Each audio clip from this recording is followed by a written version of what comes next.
The explosion tears through mountain stones, swallowing men's screams in a cloud of dust and blood.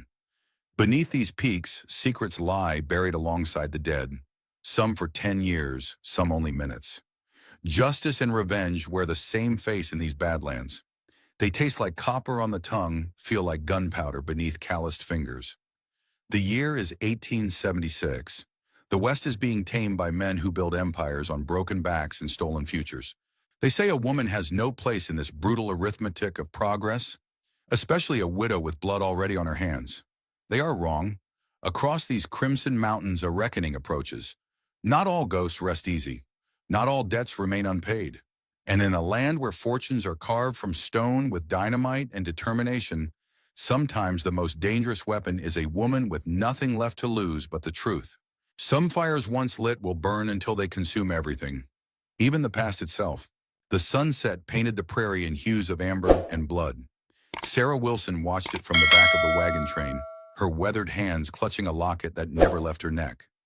42 years had carved lines into her face, each one a story of loss.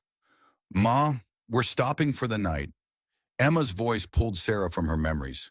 Her daughter, 20 and full of hope, stood silhouetted against the dying light. Behind her, James unloaded their meager supplies. Their little girl, Rose, chased dust devils in the distance. "I'll be there shortly," Sarah replied, her voice carrying the grit of someone who'd seen too much of the world. The California-bound wagon train had been traveling for 3 weeks, 9 families seeking a new beginning. Sarah wasn't looking for a new start. She was looking for an end. Night fell quickly across the plains. The wagons formed a protective circle, a fragile barrier against the wilderness. Sarah stoked their campfire, the flames reflected in her eyes. 10 years since Robert died in that mine collapse. 10 years since she'd buried her knowledge of explosives and mining alongside him. Emma settled beside her mother, watching the embers dance. "Pa would have loved this journey." Sarah's jaw tightened. "Your father never would have left Colorado. You never talk about him." Emma's voice carried accusation and longing in equal measure. "Some ghosts are better left buried." Sarah stood abruptly, ending the conversation. In her dreams that night, Sarah was back in the Sterling mining operation. Coal dust filled her lungs. Men shouted over the rumble of machinery. Her expertise with explosives had made her valuable even as a woman. The memory shifted to Robert's face, contorted in anger, when he discovered what she'd done. The cover-up, the bribe, the deaths she'd helped conceal for Sterling mining. Sarah woke, gasping, the taste of coal still on her tongue. Dawn broke, harsh and clear. The wagon master gave orders to move out by midday. The terrain ahead would be rough, the perfect place for an ambush. Sarah felt it before she saw anything. A stillness in the air, birds gone quiet.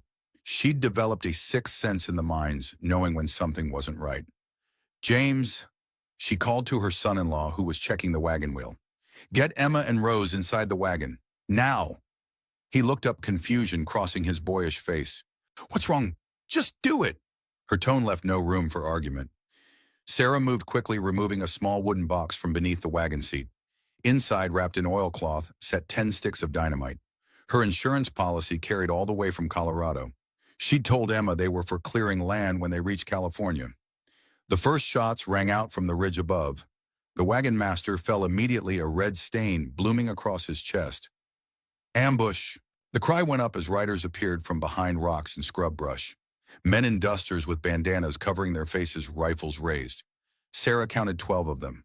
Too many to fight, but she recognized the leader even with his face covered. Travis Blackwell. His wanted poster had been in every town from Denver to Topeka. Chaos erupted. Men from the wagon train returned fire while women gathered children. 2 more colonists fell. The raiders were well positioned, picking them off one by one. "Emma, James, stay down." Sarah crawled beneath the wagon, dynamite in hand. "What are you doing, Ma?" Emma's face was pale with terror, holding Rose tight against her chest. "Creating a distraction." Sarah worked quickly, her once delicate fingers now calloused and sure. "When it goes off, take Rose and run for those rocks. Don't stop, don't look back." "I'm not leaving you," Emma protested. "You will if you want your daughter to live." Sarah's voice was iron. She prepared 3 sticks, setting a short fuse. Her mind calculated angles and blast radius with the precision that had once made her the best explosives engineer in Colorado. Take this. Sarah pressed Robert's journal into Emma's hands. Guard it with your life. Before Emma could respond, Sarah rolled from beneath the wagon, flint in hand. She struck the fuse and hurled the bundle toward the base of the ridge, where most of the raiders were positioned. The explosion tore through the afternoon air. Rock and dirt erupted in a fountain of debris. Horses reared in panic. Men shouted in confusion. Now! Sarah screamed. Emma clutched Rose and bolted for the rocks. Sarah provided covering fire with the Winchester rifle she'd kept hidden for a decade. James hesitated, torn between following his wife and helping defend the wagon train. Go with them, Sarah ordered. As James sprinted after Emma and Rose, Sarah reloaded the rifle. The surviving members of the wagon train rallied, returning fire with newfound courage after the explosion. But the advantage was momentary. The raiders regrouped quickly. Travis Blackwell's voice rang out, commanding his men to circle the wagons. Sarah grabbed more dynamite. As she prepared another charge, she saw Emma and Rose reach the safety of the rocks. But James had fallen behind, exposed on the open ground. A raider spotted him raising his rifle. Sarah fired first, dropping the man from his saddle, but the shot revealed her position. There, get the woman, Blackwell shouted. Sarah lit another fuse and tossed the dynamite toward the approaching raiders. The blast scattered them, but they kept coming. She heard Emma scream as James was seized by two men. Hold your fire! Blackwell's voice boomed across the battlefield. Or we start killing hostages! The shooting stuttered to a stop. Sarah peered around the wagon to see the remaining raiders gathering the survivors. James was on his knees, a gun to his head.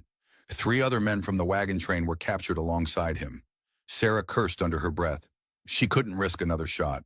Her eyes found Emma and Rose still hidden among the rocks. At least they were safe for now. Listen up, Blackwell addressed the captives. We know one of you has Robert Wilson's journal.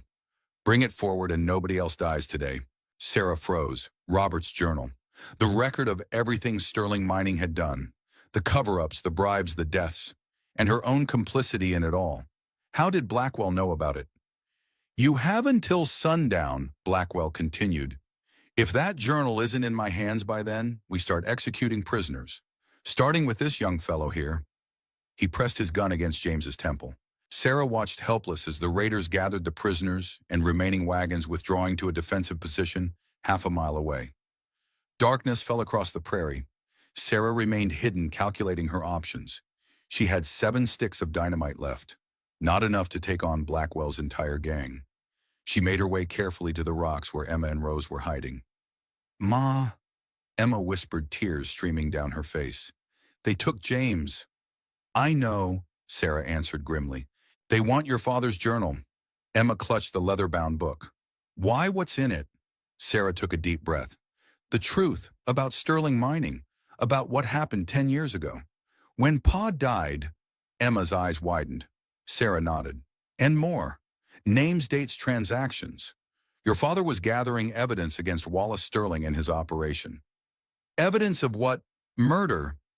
The word hung in the air between them.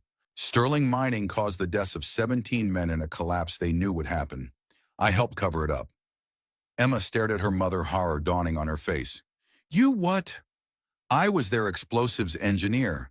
They paid me well to say the charges were set correctly. Shame colored Sarah's voice. Your father found out. We fought about it the night before he died. Is that why? Emma couldn't finish the question. I don't know, Sarah admitted. The official report said it was an accident. But now with Blackwell hunting for the journal, she let the implication hang in the air. Rose whimpered in her sleep, oblivious to the danger surrounding them. What are we going to do? Emma whispered. Sarah's eyes hardened. I'm going to get James back and find out why Blackwell wants that journal. How there are too many of them. I know these lands. Sarah began checking her rifle. And I know how to move unseen. Robert taught me that much. I'm coming with you, Emma insisted. No, you'll stay here with Rose. Sarah's tone brooked no argument. There's a mining town 2 days' ride east. Cooperton. Find Marshal Dixon. He was a friend of your father's. And what if you don't come back? Fear made Emma's voice shake. Sarah removed the locket from around her neck and pressed it into Emma's palm. Then you give him this along with the journal. He'll know what to do. Before dawn, Sarah prepared to leave. She divided the remaining dynamite, leaving 2 sticks with Emma for protection. "Remember what I showed you about the fuse," she instructed. "Only as a last resort." Emma nodded, her young face suddenly looking much older. "Be careful, Mom." Sarah touched her daughter's cheek. "Keep Rose safe. Stay hidden during the day, move only at night." With that, Sarah Wilson stepped back into a world she'd left behind a decade ago. The world of violence and calculation that had once been her daily existence. She tracked the raiders easily. They weren't trying to hide their trail, confident in their numbers. By midday, Sarah had located their camp, an abandoned mining outpost in a narrow valley. Perfect for an ambush or a trap. Through her field glasses, Sarah counted the raiders. Only 8 now. Had she killed 4 in the fight? She spotted James and the other captives, tied to posts in the center of the camp. Blackwell emerged from the largest building, examining a map.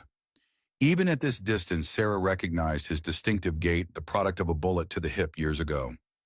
As she watched another rider approach the camp, the man dismounted and spoke urgently to Blackwell, who cursed loudly enough for Sarah to hear across the valley. They were expecting someone who hadn't arrived. Sarah settled into her vantage point, prepared to wait. The years had taught her patience. As the sun began to set, activity in the camp increased. The raiders appeared nervous, frequently checking the trail that led into the valley. When darkness fell, Sarah made her move. She circled around to approach from the east, where the old mine entrance provided cover. The abandoned mine would likely connect to the buildings above. Most outposts were built that way for efficiency. She located the entrance, half collapsed and hidden by brush. The timbers were rotted but still sound enough to risk. Sarah lit a small lantern and entered, the familiar smell of damp earth and minerals enveloping her. 10 years melted away. She was back in the Sterling operation, moving through tunnels with the confidence of someone born to the darkness. These smaller mines all followed similar patterns. If she was right, this tunnel would open near the supply shed at the edge of the camp. The passage narrowed, forcing Sarah to crouch. Water dripped somewhere ahead, a steady plink that masked her movements. After 20 minutes of careful progress, she saw a faint light. A vertical shaft, probably once used for ventilation, now offered access to the buildings above. Sarah extinguished her lantern and climbed the rusted ladder, each rung threatening to give way beneath her weight. At the top, a trapdoor led into what had once been a storehouse. She listened carefully before pushing it open. The room above was dark and silent. Sarah eased herself up and closed the trapdoor quietly behind her. Through cracks in the wooden walls, she could see the camp. 2 raiders stood guard over the prisoners. Blackwell and 3 others were gathered around a fire, deep in conversation. The remaining 2 patrolled the perimeter. Sarah needed to get closer to hear what they were saying. She found a back door and slipped outside, staying in the shadows as she moved toward the main building. Sterling won't wait forever," one of the men was saying. "He wants that journal before the federal investigator arrives." "We've got 3 days," Blackwell replied. "The woman has it. She'll come for her family." "How can you be sure?" "Because I know Sarah Wilson. She was Sterling's best explosives engineer before she went soft." Blackwell spat into the fire. "And she's Robert's widow. She knows what's in that journal." Sarah's blood ran cold. Blackwell knew her. Knew her history with Sterling Mining. This wasn't a random attack, they'd been hunted. "What if she goes to the law instead?" another raider asked. Blackwell laughed. "The law, Sterling owns every marshal and judge from here to Denver. No, she'll come herself. She's got nowhere else to turn." Sarah weighed her options. She had 5 sticks of dynamite, a Winchester rifle, and a Colt revolver. Not enough to take on 8 armed men in a frontal assault. She needed to even the odds. She returned to the storehouse, mind racing. The old mine below could be her advantage. If she could set charges at key structural points, she could create enough chaos to free the prisoners. As she began planning, voices approached the storehouse. Sarah ducked behind a stack of crates as the door opened. "Check those supplies again," a gruff voice ordered. "Blackwell wants everything inventoried before morning." 2 raiders entered, lighting a lantern. Sarah held her breath, hand on her revolver. "What's Sterling so afraid of in that journal anyway?" the younger raider asked, rifling through a barrel. "Names," the older one answered. "Dates. Enough to hang him if it ever reached a federal court. Robert Wilson was collecting evidence for years. So why didn't he turn it in?" A hollow laugh. "He tried. Night before the accident, he sent a telegram to a federal investigator. Next day, boom. Mine collapse kills Wilson. and 3 others. Sarah's heart pounded. Confirmation of what she'd suspected for 10 years. Robert's death wasn't an accident. Sterling made it look like a faulty explosives charge, the older raider continued. Blamed it on Wilson's wife, the explosives engineer.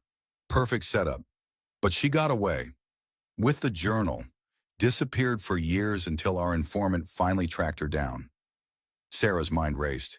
Informant who could have? The realization hit her like a physical blow. The wagon train.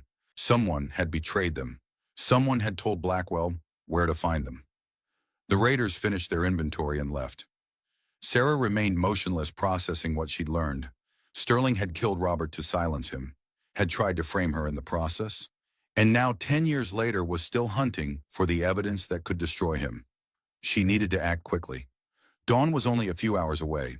Once daylight came, her advantage would diminish. Sarah returned to the mineshaft. Working by the dim light of her lantern, she prepared 3 charges, placing them at key support beams.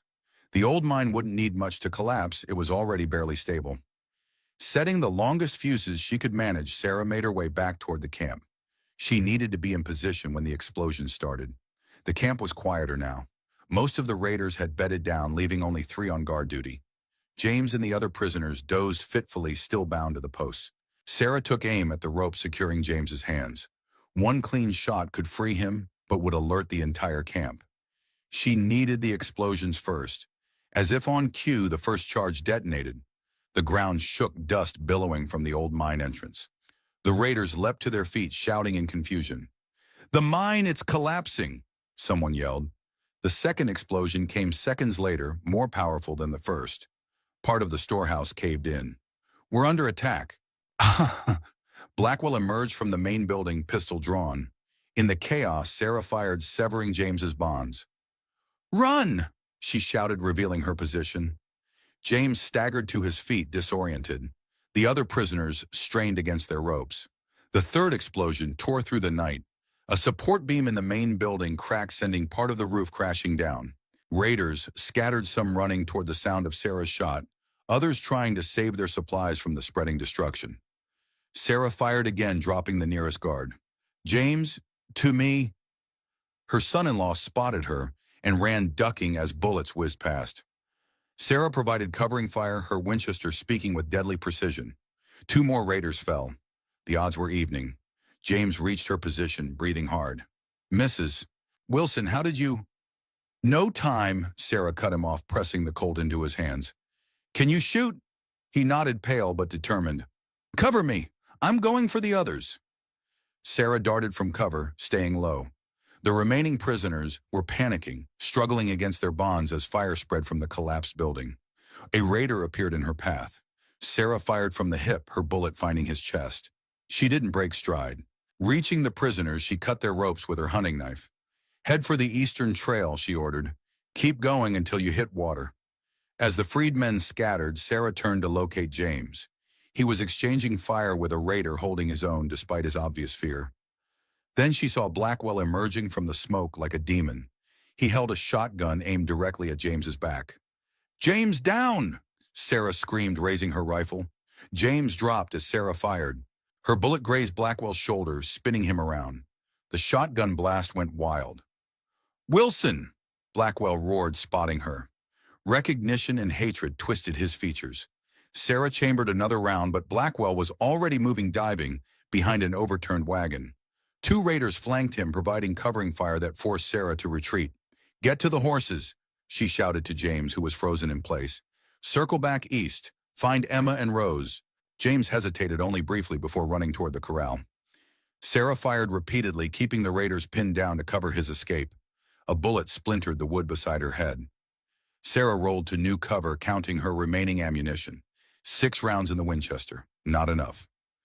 "Sarah Wilson," Blackwell's voice carried across the burning camp. "I know you have the journal. This doesn't end here." Another shot, closer this time. They were flanking her. Sarah glanced around desperately. James had reached the horses. He mounted one and galloped away, 2 raiders in pursuit. She was running out of options. The fire was spreading, consuming the dry wooden structures. Soon there would be nowhere to hide. A horse screamed nearby. Sarah looked up to see a riderless mount panicked by the flames. Her escape. She waited until the raiders fired again, then sprinted for the horse. Bullets kicked up dust at her heels. Sarah grabbed the saddle horn and swung herself up in one practiced motion, a skill she hadn't used in years. The horse bolted, carrying her away from the burning camp.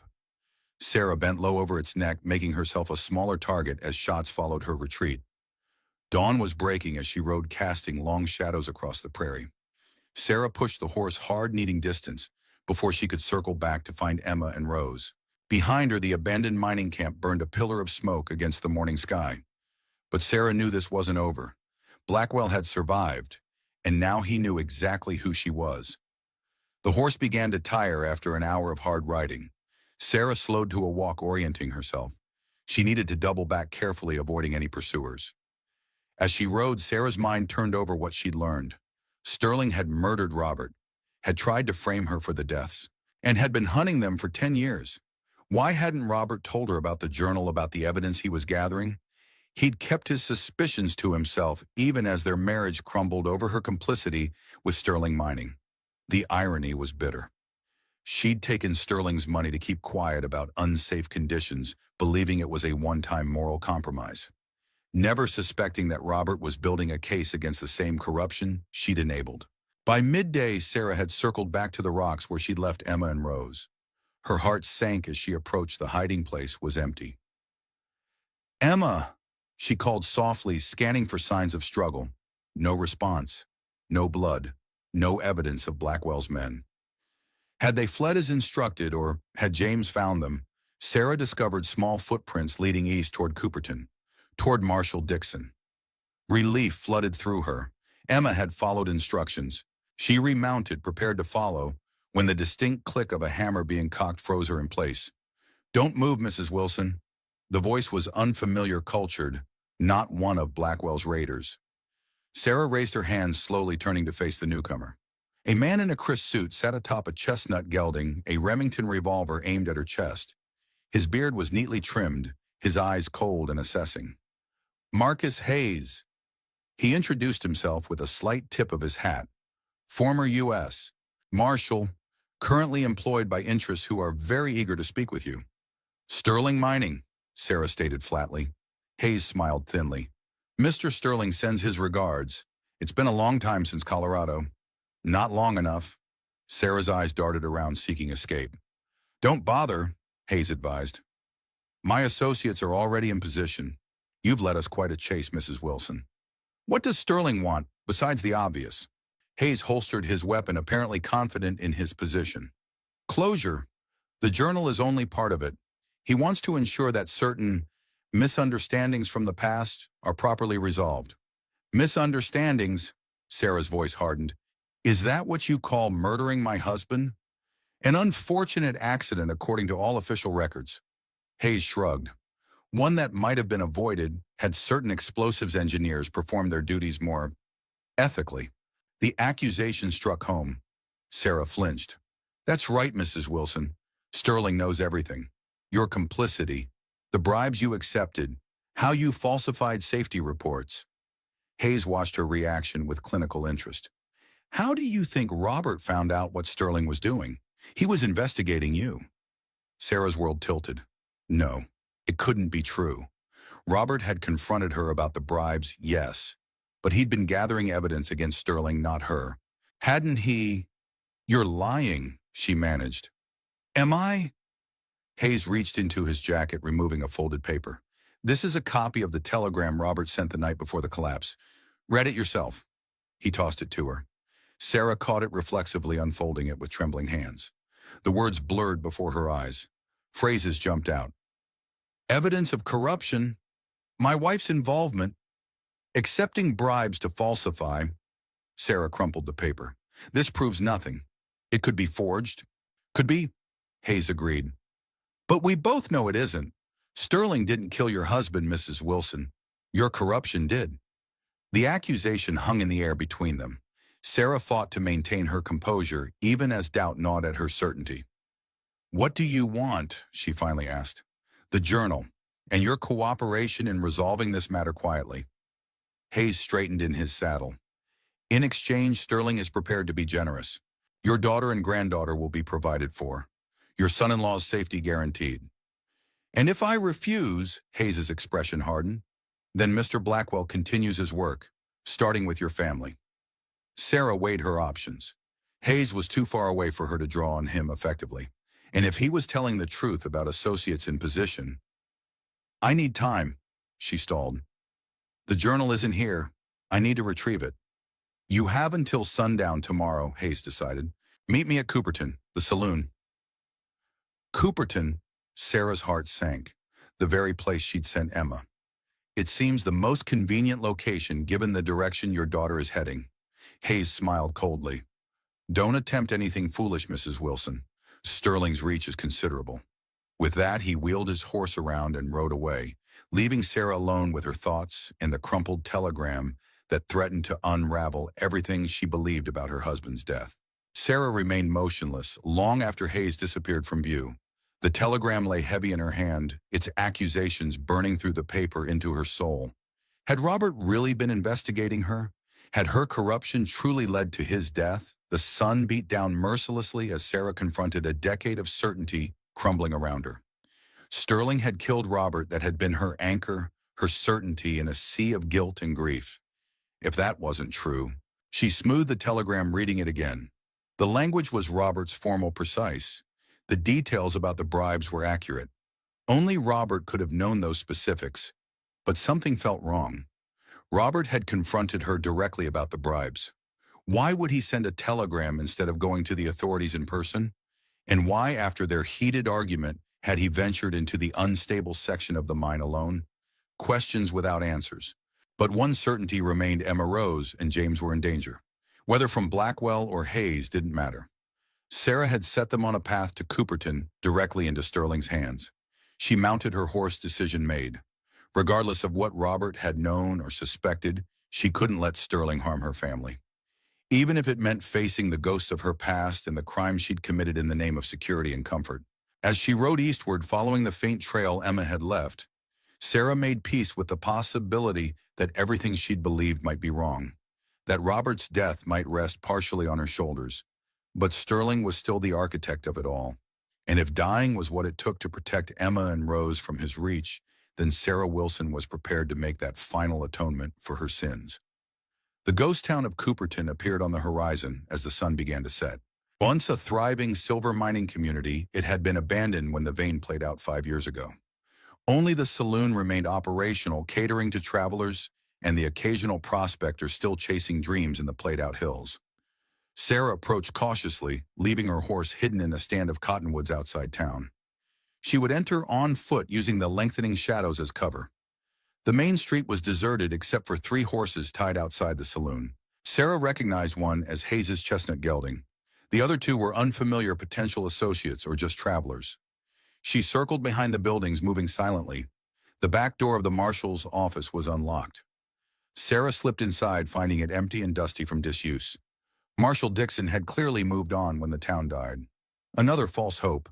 Through the grimy window, Sarah surveyed the street. No sign of Emma or Rose. Had they arrived yet, or had Hayes's men intercepted them already? The weight of the Winchester was reassuring in her hands as Sarah considered her options. Confronting Hayes directly would be suicide. She needed leverage. A flicker of movement caught her eye, a small figure darting between buildings across the street. Rose.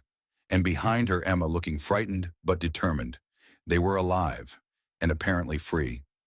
Sarah wanted to call out to them, but caution held her back. Where was James? Had he found them, or was he still fleeing Blackwell's men? She watched as Emma and Rose disappeared into a derelict general store. They were hiding, avoiding the saloon where Hayes waited. Smart girl. Sarah needed to reach them without being spotted. She exited the marshal's office the way she'd come in, circling behind the row of buildings. As she approached the general store, a sound from inside froze her in place. Men's voices, multiple. Sarah flattened herself against the wall, listening. Told you they'd come here. The voice was unfamiliar, rough with triumph. Just the woman and child. A second voice, equally unknown. No sign of Wilson yet, but she'll come. Sarah's blood ran cold. Not Hayes's men. Blackwell's. She peered through a crack in the wooden siding. Emma and Rose were cornered against the counter, 3 raiders blocking their escape. Emma clutched Rose protectively, her face a mask of defiance despite her fear. "Where's the journal?" one raider demanded, stepping closer. "I don't know what you're talking about." Emma's voice was steady. The raider backhanded her, sending Emma sprawling. Rose screamed. Rage exploded inside Sarah. She raised the Winchester, taking aim through the window. The first shot shattered glass and skull, simultaneously dropping the raider who'd struck Emma. The second and third shots came in rapid succession, finding their targets before the remaining raiders could react. Sarah kicked in the door, rifle ready. "Emma, Rose! To me now!" They ran to her, Rose, sobbing, Emma's cheek already swelling from the blow. "Ma, how did you—" "No time," Sarah cut her off. "We need to move. Blackwell's men are here and worse." "James?" Emma asked desperately. "I don't know. He escaped during the attack." Sarah ushered them toward the door, scanning for threats. "Do you still have the journal?" Emma nodded, patting her skirt pocket. "Good. We need to—" The distinctive report of a Remington revolver interrupted her. Splinters flew from the door frame, inches from Sarah's head. "Mrs. Wilson." Hayes's cultured voice called from outside. "That's quite enough. Send out your daughter and granddaughter, and we can discuss terms." Sarah pushed Emma and Rose behind a heavy oak counter. "Stay down," she whispered. "Who is that?" Emma asked, her voice trembling. "Sterling Mining." Sarah checked her ammunition. 3 rounds left in the Winchester, 6 in the Colt. "They want the journal, too." Understanding dawned in Emma's eyes. "There are more coming," she whispered. "We saw them from the hill. Riders. Blackwell or Hayes?" "I don't know. They were too far." Sarah made a quick decision. "The mine. We'll use the old shaft behind the livery. Most of these buildings connect to it." She'd worked enough mining towns to know their layout. The general store would have a cellar access to the main shaft for easy delivery of supplies. "Mrs. Wilson," Hayes called again. "You're surrounded. Be reasonable." Sarah found the trapdoor behind the counter, hidden beneath old burlap sacks. "Down here," she instructed. "Quickly." Emma went first, helping Rose down the rickety ladder. Sarah followed, pulling the trapdoor closed above them. Darkness enveloped them, absolute and disorienting. "Don't move," Sarah whispered, fumbling in her pocket for matches. The small flame illuminated a low tunnel, its timbers sagging with age and neglect. Water pooled on the floor, reflecting their frightened faces. "The main shaft should be east," Sarah murmured, orienting herself. "From there we can access the hillside entrance." "What about James?" Emma asked, her voice breaking. Sarah had no answer that wouldn't crush her daughter's hope. "We'll find him," she said instead. "But first we need to get away from here." They moved carefully through the tunnel, Sarah leading the way. Rose whimpered occasionally but remained bravely quiet. The tunnel opened into a larger shaft where rusted minecarts sat abandoned on their tracks. The air was stale, thick with minerals and decay. "This way." Sarah pointed toward a timber-reinforced passage that sloped gently upward. "That should lead to the eastern entrance." A distant rumble stopped them. Dust sifted down from the ceiling. "What was that?" Emma clutched Rose tighter. Sarah recognized the sound. "Dynamite. Someone's blasting. Blackwell. Or Hayes, trying to flush us out." Sarah hurried them forward. "We need to move faster." They half ran through the passage, splashing through puddles of stagnant water. The tunnel began to narrow, the ceiling lower, forcing them to crouch. Another blast, closer this time. The timbers around them groaned. "They're collapsing the tunnels," Sarah realized with horror. "Cutting off our escape." The irony wasn't lost on her. Robert had died in a mine collapse one she was implicated in. Now Sterling sought to give her the same end. "There!" Emma pointed ahead. Faint light filtered through a partially collapsed opening. The eastern entrance. They scrambled toward it, hope lending speed to their exhausted limbs. Rose tripped, crying out as she fell. "I've got you!" Sarah lifted her granddaughter, carrying her the final distance. The entrance was blocked by fallen rock, leaving only a small opening near the top. Sarah boosted Emma up first. "Take Rose," she instructed, lifting the child as Emma reached down from above. As Rose disappeared through the opening, Sarah heard voices approaching from deeper in the mine. Lantern light flickered in the darkness. "Go!" she urged Emma. Head for the ridge. Don't stop for anything. Not without you. Emma's face was framed in the opening, her hand extended. Sarah began to climb the unstable pile of rock, reaching for her daughter's hand. Their fingers had just touched when another explosion rocked the mine. The remaining support beams cracked. Rocks showered down, widening the exit but threatening to block it completely. "Jump!" Sarah shouted. Emma hesitated only a moment before pulling herself clear. Sarah lunged upward, scrambling through the collapsing entrance as the mine shaft caved in behind her. They lay on the hillside, gasping in the fading daylight as dust billowed from the ruined mine entrance. "They tried to bury us alive," Emma whispered, horrified. "Just like they did to your father." Sarah's voice was grim as she helped them to their feet. Below them, Cooperton was coming alive with activity. Riders were arriving, more of Blackwell's men, judging by their appearance. They joined the search spreading out through the town. And at the center of it all, directing operations from horseback, was Travis Blackwell himself. Even at this distance, Sarah could see the bandage on his shoulder, where her bullet had grazed him. "We need to move," she urged, pulling Emma and Rose toward the cover of the trees that crowned the ridge. "They'll check here soon." "Where are we going?" Emma asked, cradling the exhausted Rose. Sarah looked eastward toward the setting sun, toward civilization and potential help, then westward toward the wilderness they just traversed. "West," she decided. "They'll expect us to run for the next town. We double back instead, find a place to hole up until we can make sense of all this." "What about James?" Emma's voice cracked. Sarah met her daughter's eyes, seeing the fear she was trying to hide. "If he's alive, he'll be looking for us. Our best chance of finding him is staying ahead of both Blackwell and Sterling's men." They moved quickly through the gathering darkness, using the ridge to stay above and out of sight of the search parties combing the area below. Rose, despite her exhaustion, remained remarkably quiet, seeming to understand the need for silence. As night fell completely, Sarah led them to a sheltered hollow formed by a lightning-split oak. It wasn't ideal, but it offered concealment and a defensible position. "Rest," she told Emma, who was swaying with fatigue. "I'll keep watch. Beware." As Emma and Rose huddled together for warmth, Sarah sat with her back against the tree Winchester across her knees. Below, lanterns moved through Cooperton like fireflies, the search continuing. She found herself thinking of Robert, of their last conversation the night before the collapse, his anger when he'd confronted her about the bribes, his disappointment that cut deeper than rage ever could. "How could you?" he'd demanded. "People died, Sarah. Died because you signed off on unsafe conditions." "It was one time," she'd protested. "One report. We needed the money. Money bought with blood." He'd walked out after that. The next morning he'd gone into the section of the mine he'd been warned was unstable, alone.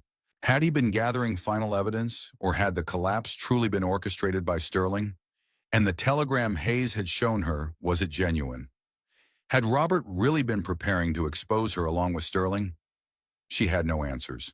Only the weight of a decade of guilt and the desperate need to protect what family she had left. Emma stirred, sitting up. She looked at her mother in the moonlight, really looked at her for perhaps the first time since childhood. "Tell me the truth," she said softly, mindful of the sleeping Rose. "About Pa. About what you did." Sarah hesitated. Then slowly she began to speak. About the struggling years after Emma was born.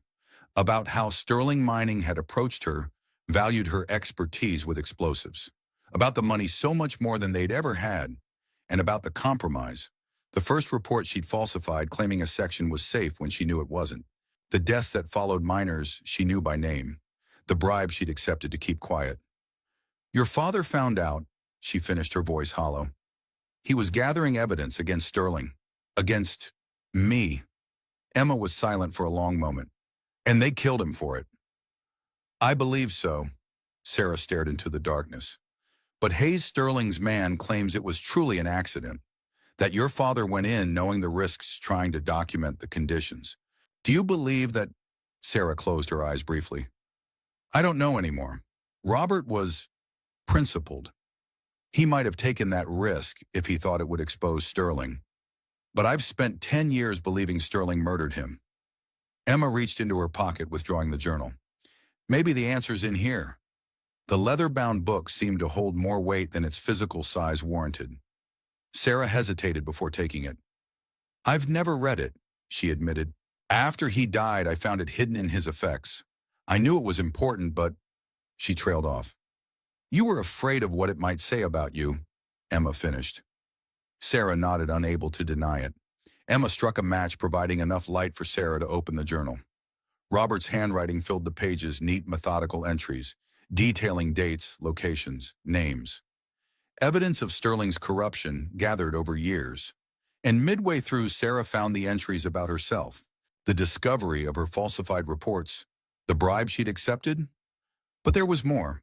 Robert had continued investigating, documenting how Sterling had pressured or bribed other engineers, other inspectors, how Sarah had been targeted specifically because of her expertise and their financial vulnerability.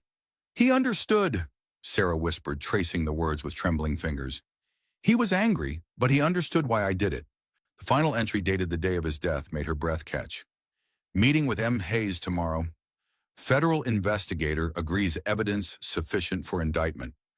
S. denies knowing extent of corruption. Believe her. Will recommend immunity in exchange for testimony." Sarah stared at the page in disbelief. Robert had believed her, had been arranging for her immunity, and Hayes, the same Hayes now hunting them for Sterling, had been the contact. "What does it say?" Emma asked. Before Sarah could answer, a twig snapped nearby. She closed the journal quickly, raising the Winchester. "Who's there?" she called softly. "Show yourself slowly." A figure emerged from the darkness, hands raised. "Mrs. Wilson, it's me." James stumbled into their small camp, exhausted and bloodied, but alive. Emma's cry of joy was muffled as she rushed to embrace him, waking Rose, who added her own delighted welcome. Sarah kept her rifle raised, scanning the darkness behind him. "Were you followed?" James shook his head, collapsing beside Emma. "Don't think so. Been running for hours. Hiding." His voice was ragged with fatigue. "How did you find us?" Suspicion edged Sarah's question. "Saw the mine collapse. Figured you'd head west away from town." He accepted the water Emma offered. "There's a lot of men looking for you. Both Blackwell's gang and others, better dressed, better armed." "Sterling's men," Sarah confirmed. James nodded. "They don't seem to like each other much. Nearly came to shooting at the saloon." Sarah processed this information. Blackwell and Hayes were working at cross purposes, despite both serving Sterling's interests. It made no sense unless one of them wasn't truly loyal to Sterling. She studied James, noting the fresh bruises on his face, the torn clothing. "How did you escape Blackwell's men?" A shadow crossed James's face. "Got lucky. They were distracted by the new arrivals. I slipped away in the confusion." Something in his tone raised Sarah's suspicions. It seemed too convenient. But Emma's joy at his return was so palpable, she held her questions for now. "We need to move at first light," she decided. "Find somewhere more defensible to plan our next move." "The old mining camp," James suggested too quickly. "The one Blackwell used. It's abandoned now after your attack. They won't look for us there." Sarah raised an eyebrow. "How do you know it's abandoned?" James faltered. "I passed near it. Didn't see anyone." Another lie. Sarah's hand tightened on the Winchester. "Ma, we need to rest," Emma interjected, misreading her mother's tension. "Rose is exhausted. We all are."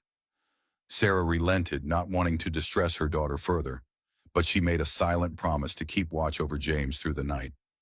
Something wasn't right.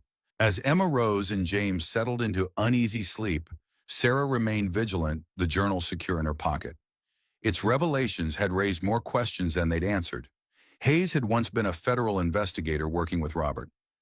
Now he hunted for Sterling. What had changed, and why did both he and Blackwell want the journal so desperately? The eastern sky was just beginning to lighten when Sarah made her decision. She would confront Hayes directly. The journal gave her leverage and might provide answers about Robert's death that she'd sought for a decade. But first she needed to ensure Emma and Rose's safety, and determine whether James was truly the ally he appeared to be. Dawn broke over the ridge, finding Sarah Wilson still watching, still calculating. The ghosts of her past gathered around her like the morning mist, demanding a reckoning she could no longer avoid. First light painted the ridge in hues of gold and crimson. Sarah Wilson hadn't slept. The weight of Robert's journal pressed against her chest, its revelations burning in her mind. Hayes had been working with Robert. Then something changed. She studied James as he slept beside Emma and Rose. His story didn't add up. The convenient escape, the suggestion to return to Blackwell's abandoned camp, the nervous glances when he thought she wasn't looking. Sarah moved silently to Emma's side, gently shaking her awake. "We need to talk," she whispered. "Alone."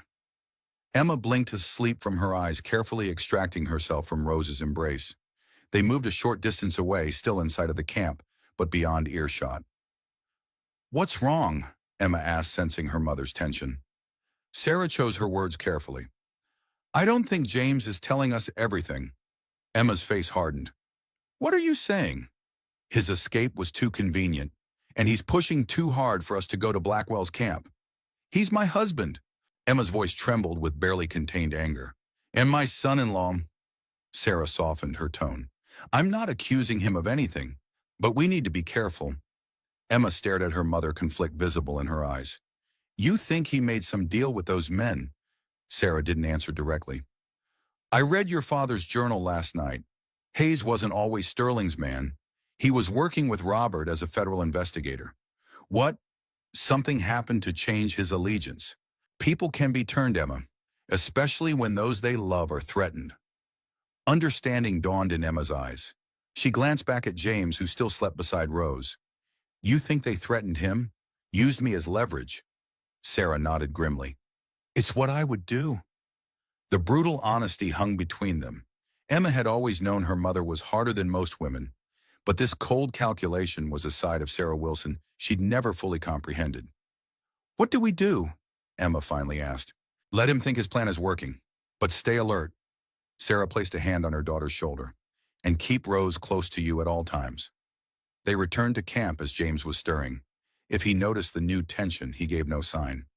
"We should move soon," he said, helping Rose to her feet. "Those search parties will spread out with daylight." Sarah nodded, decision made. "You're right. The old mining camp is our best option." Relief flashed across James's face too quickly. "It's about half a day's journey west." "I know." Sarah checked her weapons. "I'll take point. Emma and Rose in the middle. You bring up the rear." The arrangement was tactical, ensuring James couldn't easily act without Sarah knowing. Emma's subtle positioning of herself between James and Rose didn't escape Sarah's notice. They moved out as the sun cleared the eastern ridge, keeping to high ground where possible. Sarah led them on a winding route, sometimes doubling back, watching for signs they were being followed. Whether by Blackwell's men or Sterling's, she couldn't be sure. By midday, they'd covered significant ground. The terrain grew increasingly rocky, dotted with abandoned prospect holes and mining debris. They were entering the old silver mining region, where fortunes had been made and lost in equal measure. "We need water," Emma said, Rose's fatigue evident in her dragging steps. Sarah nodded toward a narrow ravine. "There should be a creek in that draw. We'll rest there briefly." The ravine provided shade and a thin stream of clear water. While Emma tended to Rose, Sarah took James aside. "How far to the camp from here?" she asked, watching his eyes. "Maybe 4 hours. Less if we push hard." James shifted uncomfortably under her gaze. "And what exactly do you expect we'll find there?" "Supplies, shelter." His answers came too quickly. "Maybe weapons we can use." Sarah nodded as if satisfied, though she was anything but. "Take first watch. I need to check our back trail." She climbed to the ridge above the ravine, using the elevation to survey their path. No obvious pursuit, but something felt wrong. The hairs on the back of her neck stood up. An instinct developed in the mines where danger was often felt before it was seen. When she returned to the ravine, James was gone. He said he was scouting ahead. Emma explained, her voice tight with controlled fear. Sarah swore under her breath. "How long?" 10 minutes, maybe less. Not enough time to have gone far. Either he'd run or... "We need to move. Now." Sarah gathered their meager supplies. "What about James?" Emma asked, though her tone suggested she already knew the answer. "He's made his choice." Sarah's voice was flat. "If I'm wrong about him, he'll find us." The unspoken conclusion hung in the air. If Sarah was right, they needed to be long gone before James returned with company. They left the ravine, Sarah deliberately choosing a different direction than their previous path. If James was leading Blackwell's men to them, she wanted to be anywhere but where he expected. They moved northeast away from the old mining camp. The terrain grew increasingly rugged, forcing them to slow their pace. Rose, despite her youth, showed remarkable endurance, but Sarah could see the exhaustion in her granddaughter's eyes. "Where are we going?" Emma finally asked as they crested yet another rocky ridge. Sarah pointed to a distant cluster of decaying structures nestled in a valley. "There, Silverton, another ghost town abandoned longer than Cooperton. The silver played out 15 years ago. You think it's safe? Safer than following James's plan?" Sarah's eyes scanned the horizon. "And it has what we need, which is the mine." Sarah's expression hardened. "Every silver mine in this region connects to the others through the mountain. The veins led the miners from one claim to the next, creating a maze beneath the surface." "You want to use the mines to travel?" Horror tinged Emma's voice. "After what happened in Cooperton?" "It's our best chance." Sarah softened her tone. "I know these mines, Emma. Your father and I worked claims like these when we were first married, before Sterling Mining." The mention of Robert hung between them. Emma studied her mother with new eyes, seeing past the hardened exterior to the woman who had once been young in love and full of different dreams. "You never talk about those days," Emma said quietly. Sarah's face softened momentarily. "We were happy then, just your father and me chasing silver dreams." The softness disappeared as quickly as it had come. "Then you came along. We needed stability. Sterling offered good money for my expertise with explosives. And the rest is history," Emma finished. "A history I aim to correct." Sarah's determination rang in every word. "For your father, for you and Rose." They reached Silverton as the sun began its westward descent. The ghost town was more dilapidated than Cooperton wooden structures, weathered to bare gray windows, long since shattered roofs collapsed from years of snow. Sarah led them directly to what had once been the assay office adjacent to the main mine entrance.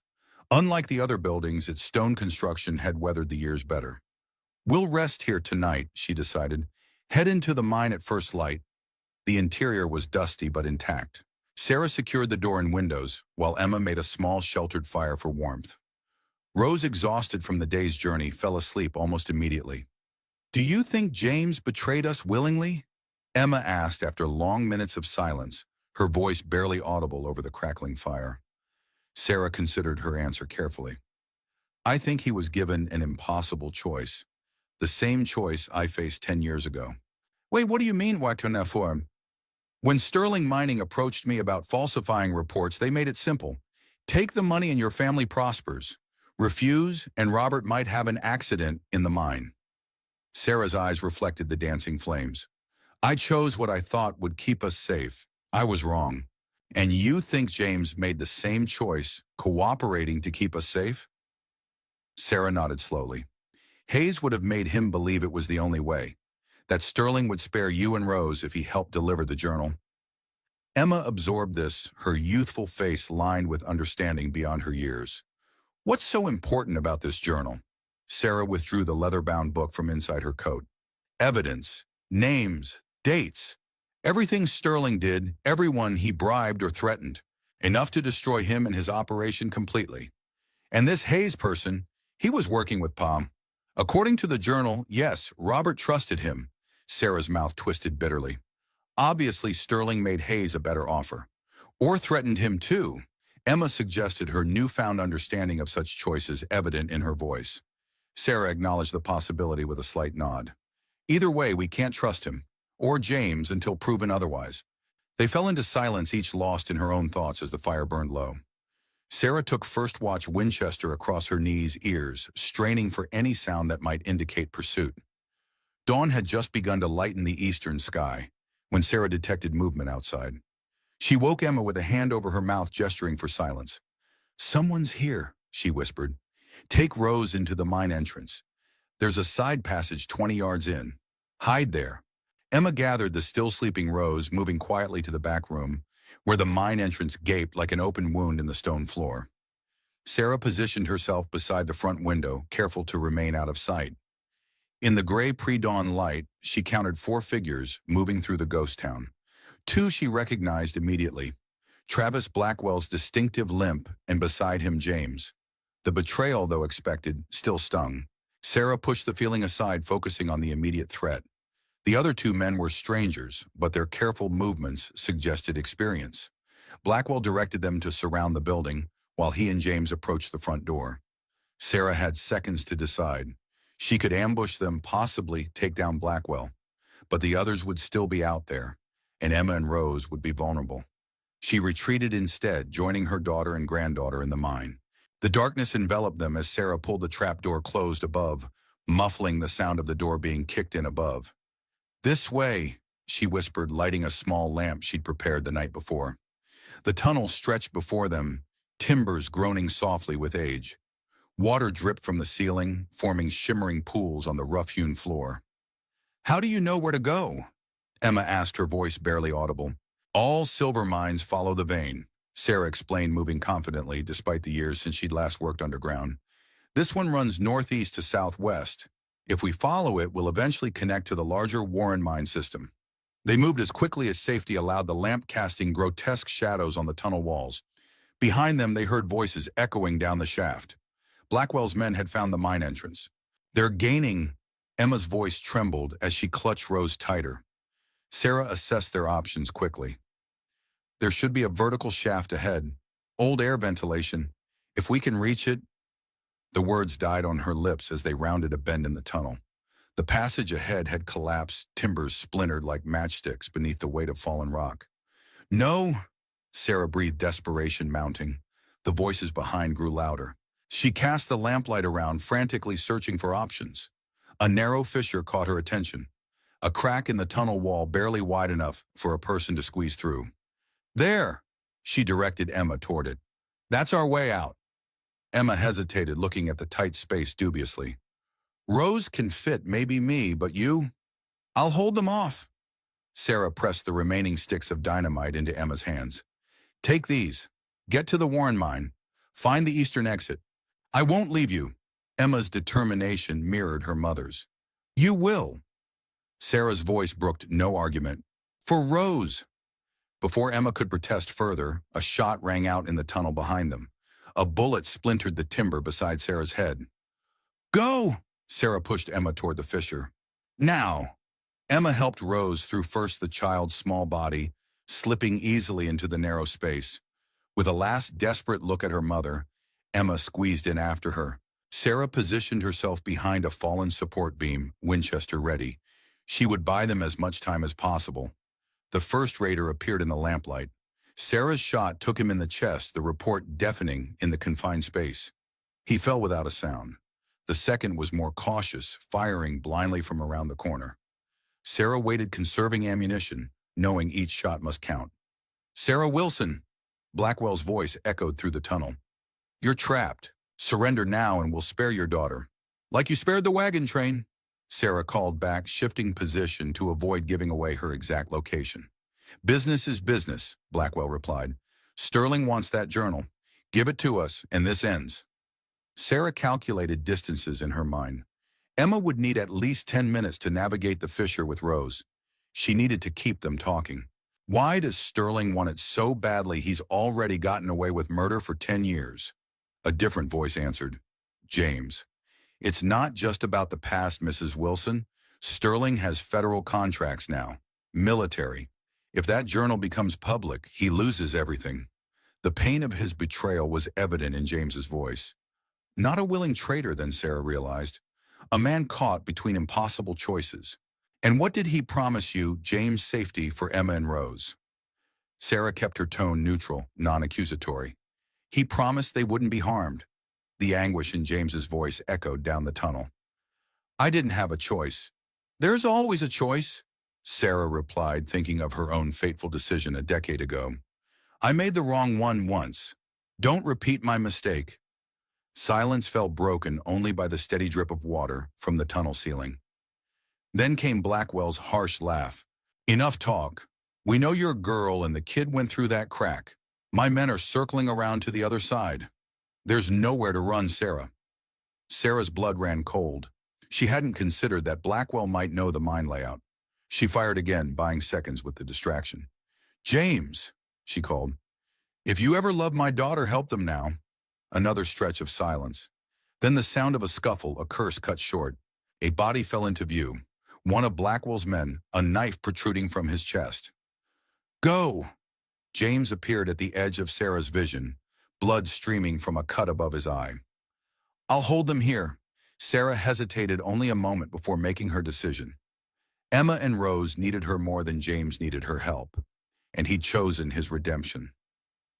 The eastern exit of the Warren mine, she told him. If you get out alive, Shakisherm. James nodded once before turning back to face whatever came down the tunnel. Sarah squeezed into the fissure, forcing her broader shoulders through the narrow space. The rock scraped skin from her arms as she pushed forward, following the path Emma and Rose had taken. The fissure widened slightly as it progressed, eventually opening into a larger tunnel that bore the distinctive marks of the Warren Mining Company's methods. She was in the adjacent mine system. No sign of Emma or Rose.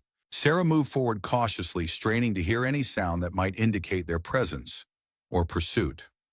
A muffled sob from a side passage drew her attention. She found Emma and Rose huddled behind a collapsed ore cart, the child clinging to her mother in terror. Ma! Emma's relief was palpable. We heard shooting. James is buying us time, Sarah explained, pulling them to their feet. We need to move. James, hope and confusion warred in Emma's voice. He made his choice. Sarah's tone softened slightly. The right one in the end. They had no time for further explanation. Sarah led them deeper into the Warren mine, navigating by memory and instinct. The main shaft would lead to the surface eventually, but Blackwell would expect that. They needed another way out. As they moved through the labyrinthine tunnels, Sarah's mind worked furiously. The journal weighed heavy in her pocket, the cause of so much death and pursuit. Perhaps they should simply destroy it. Remove the things Sterling feared so much. But that would mean Robert died for nothing. His evidence, his sacrifice, would vanish into dust. No, Sterling would pay. For Robert. For the 17 miners who died in that collapse. For the years of running and hiding. They reached a junction where multiple tunnels converged. Sarah paused, orienting herself. The eastern exit should be accessible through the passage to the right, but a flicker of lamplight from that direction made the decision for her. Blackwell's men had anticipated their route. Sarah pulled Emma and Rose into a narrow drift off the main passage, the remnant of an abandoned vein. What now? Emma whispered, fear evident in her wide eyes. Sarah studied their surroundings, desperate for options. The drift dead-ended ahead but above. She raised the lamp higher, revealing a winze, a vertical shaft leading to an upper level. There, she pointed. That shaft could lead to the surface, or at least to another exit. The wooden ladder was weathered, many rungs missing or rotted through. It hadn't been used in years, possibly decades. It won't hold us all, Emma observed, voicing Sarah's own assessment. It'll hold Rose, Sarah decided.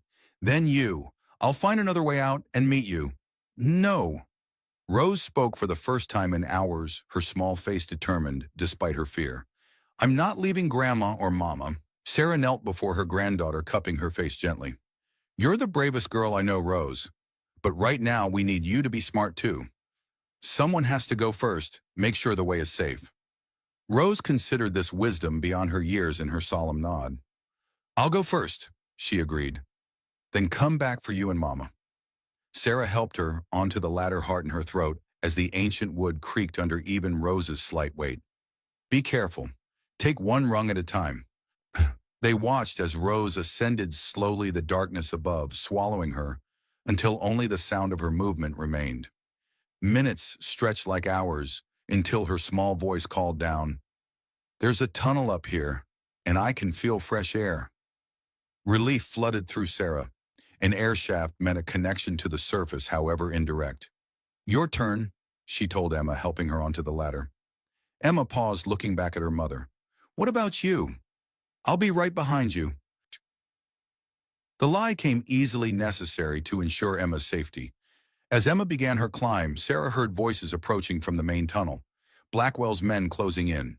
Go, she urged Emma. Don't stop. Sarah positioned herself at the entrance to the drift rifle, ready to hold off pursuit as long as possible. She had 4 rounds left in the Winchester 6 and the Colt. Not enough, but it would have to do. The first man to enter her field of fire fell without a sound. The second ducked back, shouting for reinforcements. Sarah used the opportunity to check on Emma's progress. She had nearly reached the top, the ladder swaying dangerously beneath her. Gunfire erupted from the main tunnel, bullets splintering the rock around the drift entrance. Sarah returned fire carefully, making each shot count. Behind her, she heard the ominous crack of breaking wood. She turned in time to see Emma clinging desperately to the shaft wall as the ladder gave way beneath her. "Hold on!" Sarah abandoned her position, rushing to help her daughter. Emma's fingers were slipping her feet, scrabbling for purchase on the smooth rock face. Sarah stretched upward, hands extended. "Jump to me!" Their fingers brushed tantalizingly close. Emma gathered her strength for one final effort, pushing off from the wall toward her mother's outstretched arms. Their hands clasped. Sarah staggered under the sudden weight, but held firm, lowering Emma to the ground beside her. "The ladder's gone," Emma gasped. "Rose is trapped up there." Before Sarah could respond, Blackwell's voice rang out from the main tunnel. "Wilson, last chance, the journal for your lives." Sarah made a split-second decision. "Keep them talking," she whispered to Emma. "I'll find another way up to Rose." Emma nodded, moving to the drift entrance while Sarah searched frantically for another route to the upper level. There, a series of support beams embedded in the shaft wall, forming a makeshift ladder if one were desperate enough. And Sarah Wilson was nothing if not desperate. "Mr. Blackwell," Emma called, "we're unarmed. The journal was lost in the collapse at Cooperton." "You're lying, girl." Blackwell's anger echoed through the tunnels. "Your mother would never let that journal out of her sight." Sarah began to climb, using the ancient timbers as handholds. Each one creaked ominously under her weight, threatening to pull free from the rock face at any moment. Below, Emma continued the distraction. "She gave it to James before we separated." A harsh laugh met this claim. "Nice try. James told us everything before he met his unfortunate end." Sarah froze momentarily at this news, grief for her son-in-law, mingling with guilt that she'd left him behind. She pushed the emotions aside, continuing her perilous climb. Rose needed her. She was halfway up when the first timber gave way, nearly sending her plummeting back to the drift floor. Sarah clung desperately to the remaining supports, her body pressed flat against the rock face. Below, she heard Emma cry out as Blackwell's men rushed the drift entrance. Gunfire erupted, bullets ricocheting off stone. Sarah redoubled her efforts, ignoring the burning in her arms and the blood seeping from her torn hands. One timber at a time, 1 foot higher. Rose was waiting. She reached the upper level as a scream echoed from below. Emma's voice filled with pain and terror. "Mama!" Rose rushed to her grandmother, eyes wide with fear. Sarah pushed herself up, every muscle protesting the abuse. "Stay back from the edge," she warned, peering down into the chaos below. Emma was being dragged from the drift, blood streaming from a wound in her shoulder. Blackwell held her roughly, gun pressed to her temple. "Wilson," he shouted up the shaft, "I have your daughter, the journal for her life. You have 1 minute to decide." Sarah met Emma's eyes across the distance. Her daughter's face showed no fear now, only determination and forgiveness. "Don't do it, Ma," Emma called before Blackwell silenced her with a vicious backhand. Sarah's mind raced through options, each more desperate than the last. She could try to shoot Blackwell, but the angle was poor and Emma was too close. She could offer herself in exchange, but there was no guarantee they'd keep their word. Or she could use the last of her dynamite, bringing down enough of the mine to bury Blackwell and his men, possibly Emma as well. 30 seconds, Wilson." Blackwell's voice echoed up the shaft. "What are we going to do, Grandma?" Rose whispered, her small hand clutching Sarah's. Sarah looked at her granddaughter, seeing Robert's eyes looking back at her. The next generation, innocent of the sins that had led to this moment. And suddenly the choice was clear. "Cover your ears, Rose." Sarah reached for the dynamite Emma had carried. "And close your eyes." She worked quickly, preparing the charge and calculating where to place it. Not to cause a collapse, but to create a distraction. A chance. 10 seconds, Blackwell called. Sarah struck the match, lit the fuse, and threw the dynamite into a side tunnel away from the shaft. Then she gathered Rose in her arms, shielding her with her body as the explosion rocked the mine. The blast was perfectly placed, designed to cause maximum noise and confusion without triggering a major collapse. Dust and debris filled the air below as Blackwell and his men shouted in panic. In the chaos, Sarah saw her chance. "Hold tight to me," she instructed Rose, securing the child to her back. She lowered herself over the edge of the shaft, using the embedded timbers to descend rapidly toward where Emma was held. The dust provided cover, obscuring their approach. As her feet touched the drift floor, Sarah drew her Colt. Through the swirling dust, she could make out Emma struggling with her captor, who was momentarily distracted by the explosion. Sarah fired once. Blackwell staggered, releasing Emma as he clutched his chest. He turned, recognition and hatred dawning in his eyes as he raised his own weapon. A second shot rang out. Not from Sarah's gun.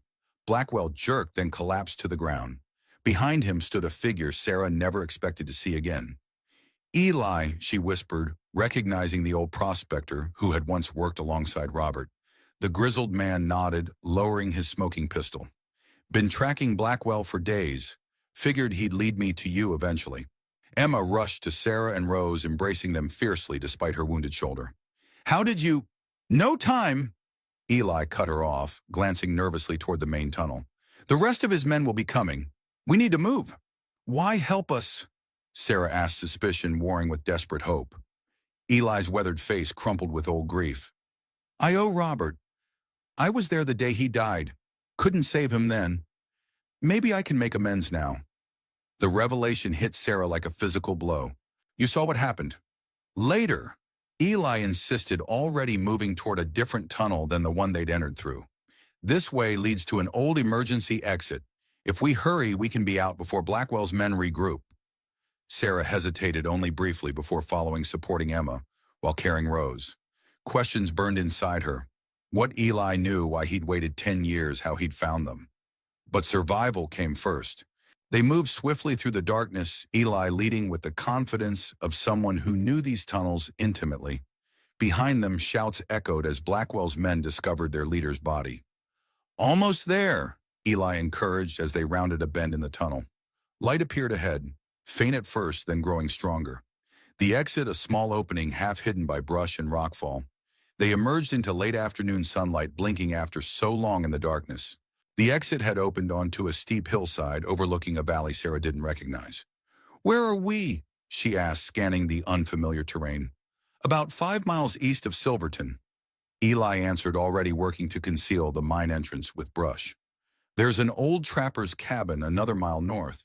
We can shelter there while the girl's shoulder is tended."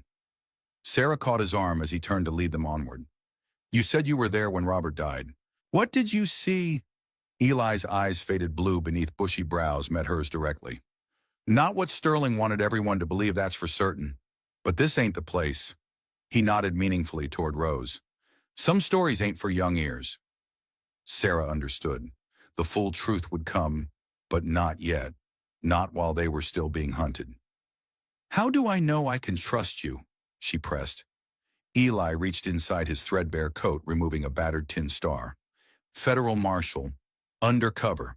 Been working to bring Sterling down for years. Robert was my informant." The pieces began to fall into place in Sarah's mind. Robert's secret meetings, the journal, his determination to expose Sterling Mining's corruption. "And Hayes?"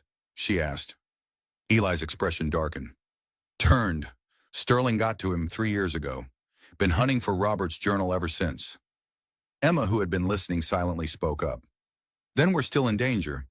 Hayes knows about the journal too. Chefhorn." "More than that," Eli confirmed grimly. "He knows what's in it. Names, dates, every dirty deal Sterling ever made, including with government officials who could hang for their corruption." Sarah felt the weight of the journal in her pocket anew. Not just evidence of past crimes, but a weapon that could bring down powerful men. Men who wouldn't hesitate to kill to keep their secrets. "The cabin," she decided. "Then we figure out our next move."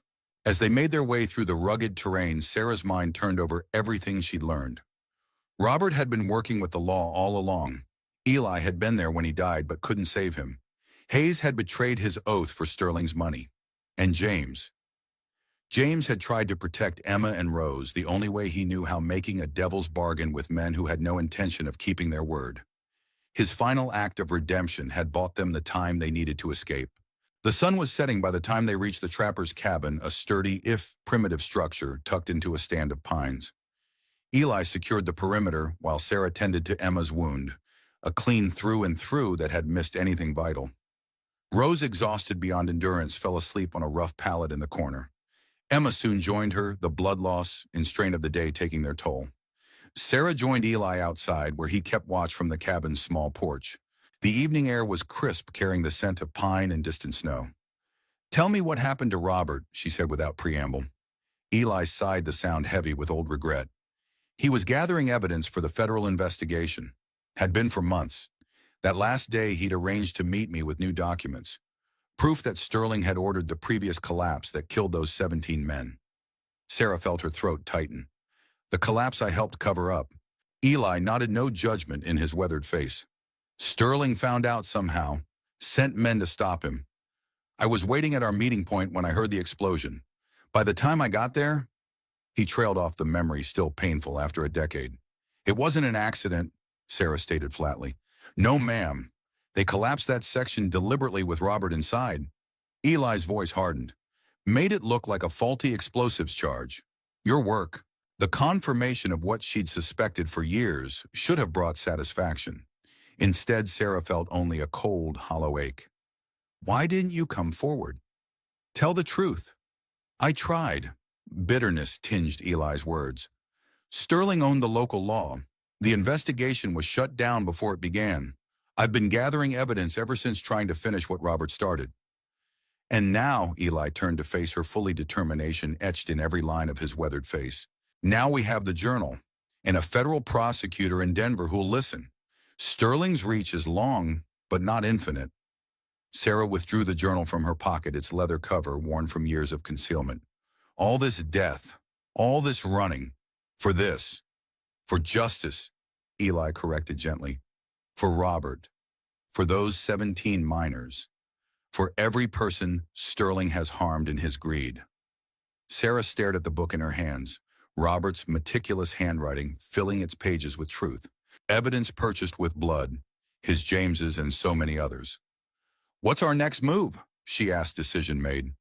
"Rest tonight," Eli advised. "Tomorrow we head for the railroad at Green River. From there, Denver and the federal courthouse." Sarah nodded, her mind already calculating risks and routes. "Hayes will be looking for us, and whatever's left of Blackwell's men." "Let them come." Eli's hand rested on his pistol. "I've been waiting 10 years to finish this fight." As darkness settled over the mountains, Sarah Wilson stood watch beside a man who had known her husband's secrets better than she had. The journal that had cost so many lives was secure in her pocket once more. Tomorrow would bring new dangers, new confrontations. But for tonight, Emma and Rose were safe. And for the first time in a decade, Sarah dared to hope that Robert's death might finally be avenged. In the shadows beyond the cabin's meager lamplight, ghosts seemed to gather. Robert, James, the miners who had died because of her silence. Their presence felt almost tangible witnesses to the reckoning that approached. Sterling's day of judgment was coming. Sarah would ensure it or die in the attempt. Dawn broke cold and clear over the trapper's cabin. Sarah Wilson had barely slept, her mind mapping routes and planning contingencies through the long night. The journal never left her possession, tucked securely inside her shirt, pressed against her skin. Eli had proven his worth, setting subtle alarms around the cabin's perimeter. Threads stretched between trees, pebbles balanced on branches. The skills of a man who'd spent years hunting and being hunted. Emma's shoulder wound had closed cleanly. The girl was tougher than Sarah had ever given her credit, for barely wincing as fresh bandages were applied. Rose had slept fitfully, whimpering from nightmares that no child should have. "We need to move," Sarah announced as they finished a sparse breakfast of jerky and hardtack from Eli's supplies. "Hayes will have men combing these mountains by now." Eli nodded, stroking his grizzled beard. "Green River's 2 days' hard ride. Too exposed." "What's our alternative?" Emma asked, cradling her bandaged arm. "The mines," Sarah replied, her decision already made. "We go back underground." Emma's face paled. "After everything that's happened, it's where they won't expect us to go," Sarah explained. "And I know these mountains from the inside out." Eli studied her with newfound respect. "You're thinking of the old Southern Cross Tunnel, the one that runs all the way to Millerton." Sarah nodded. Robert and I surveyed it years ago, before Sterling Mining took over. Most folks have forgotten it exists. It's risky, Eli warned. Those tunnels haven't been maintained in years. More risky than crossing open country with Hayes's men watching every trail. Sarah's voice held no room for debate. I'll need to map the connecting tunnels first to make sure we have a clear route. Eli pulled a folded paper from his coat pocket. Already done. Been charting these mines for years as part of my investigation. He spread the map on the rough-hewn table. Sarah examined it closely, her experienced eye noting key junctions and potential weaknesses. We enter here, she indicated a small shaft entrance half a mile from their current location. Follow the main Southern Cross vein to the junction with the Blackwater Tunnel. From there, it's a straight path to the eastern exit near Millerton. Emma leaned over the map, doubt clear in her eyes. How long would we be underground? A full day's journey, Sarah admitted. But we'd emerge within a mile of the Millerton station. We could be on a train to Denver by nightfall tomorrow. Rose, who had been silently listening, spoke up. What about the bad men?